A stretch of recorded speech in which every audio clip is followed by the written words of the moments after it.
Oh, like a pregnant woman eats for two. You're getting publicity for both of us. Thank you, Glenn. Thank you, Stefan. And that's not the first time I've been confused with Yogi Bear, oddly enough. Hey, boo-boo. Oh, boy. So, Glenn, I got to say, there's so much going on. Can I just start with the building block? I saved this tweet for you. This cannot be repeated enough. States are beginning to legalize the ability to overturn electoral college delegates.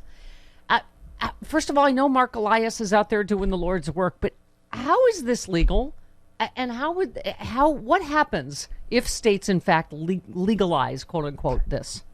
You know, it's ultimately not legal, Steph. It will probably violate any number of federal laws. But, you know, you can pass a law if you have a runaway, corrupt legislature. Think about Russia.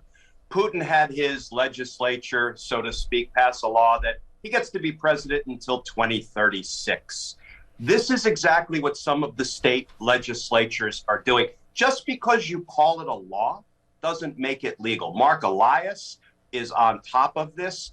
And I think all of these state voter nullification laws that are being passed ultimately will not withstand federal scrutiny. It's just going to take a lot of litigation, a lot of pain, a lot of delay.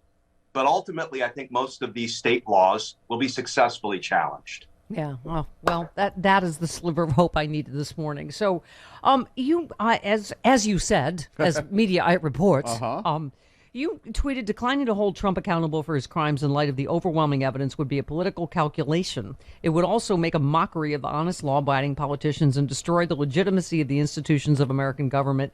This is an easy call. You tweeted elsewhere, I still believe big indictments will come. So let's take your temperature this morning, where you're at and why. So I think big indictments will come. And I know we wish Merrick Garland would jump up and down on the hood of an old Buick and say, I'm indicting Donald Trump tomorrow. That's any kind of car is fine. Happen. You know, maybe an old Ford, not a Buick. But here is what Merrick Garland did say. And listen, I parse every word he says looking for just as breadcrumbs. And he said, look, he said, we're going to hold everyone accountable, period. Well, if we take him at his word, he's going to hold the whole command structure of the insurrection accountable.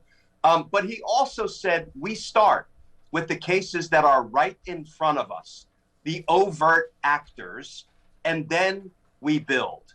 Those are his words. Steph, is there anybody who believes Enrique Tarrio, who was just indicted, the former leader of the Proud Boys, is going to be the last stop for the Department of Justice when it comes to indicting people responsible for the insurrection? And there is a moment in every criminal investigation, I've had to confront this moment 100 times over, when you've not yet made any arrests, right? You're investigating proactively or even covertly, and you're trying to build enough to indict somebody like they're doing against Trump. But all of a sudden, public safety is at risk, and you have to make an arrest. You have to move to the takedown phase of the investigation.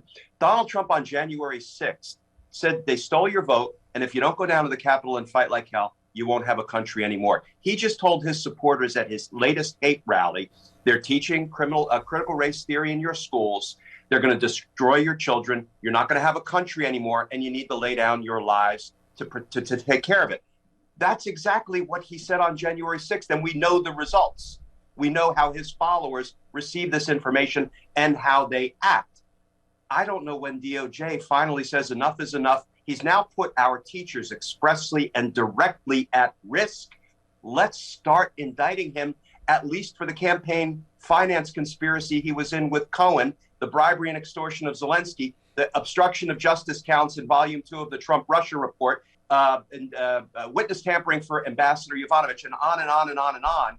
I understand you need time to get your arms around the insurrection conspiracy. Please take all the time you need, DOJ, and do it right. But there are all these other crimes, and Donald Trump continues to endanger now our nation's school teachers. Let's move out. Yeah, I hear you.